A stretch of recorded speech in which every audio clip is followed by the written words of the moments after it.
warahmatullahi wabarakatuh. Perkenalkan, nama saya Siti Huzaimah. Saya dari kelas Manajemen D, Prodi Manajemen.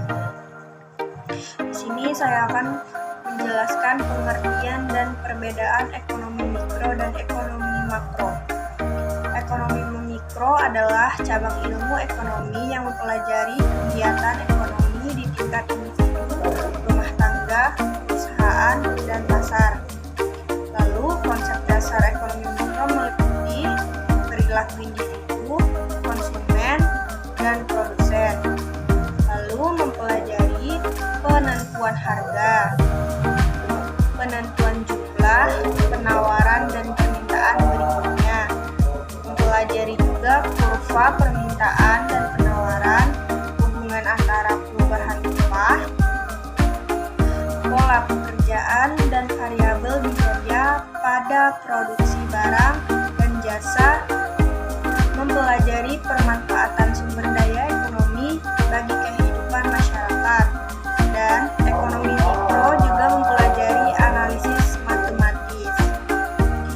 Ekonomi mikro berbeda dengan ekonomi makro yang mempelajari perekonomian secara keseluruhan, termasuk kinerja, perilaku, hingga proses pengambilan keputusan. Ekonomi mikro dan ekonomi makro adalah dua cabang ilmu ekonomi yang berbeda dalam cakupan yang dipelajari, pelaku-pelaku yang terlibat, dan tujuan analisisnya. Lalu cakupannya yaitu ekonomi mikro mempelajari kegiatan ekonomi secara lebih sempit, yaitu interaksi antara konsumen dan pelaku usaha.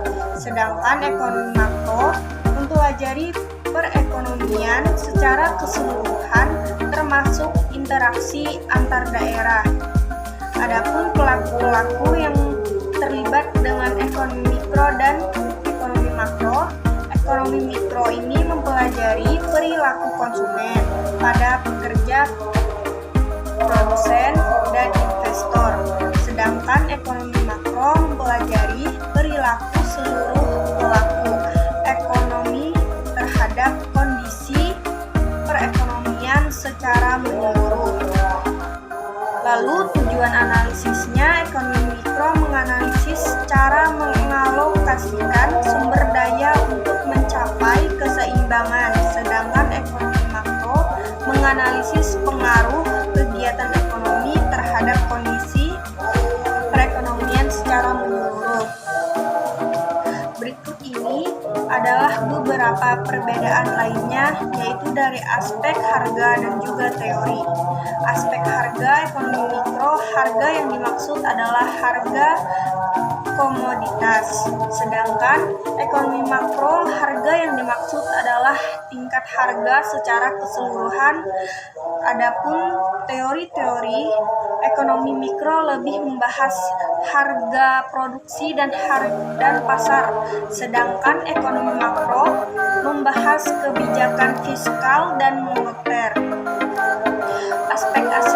Aspek-aspeknya yaitu ekonomi mikro merupakan bagian ilmu ekonomi yang mempelajari perilaku individu serta rumah tangga, produksi atau perusahaan dalam membuat keputusan untuk mengalokasikan sumber daya yang terbatas, contohnya perilaku konsumen, produsen, permintaan, penawaran, biaya produksi, dan lain-lain seperti yang sudah saya jelaskan di awal tadi.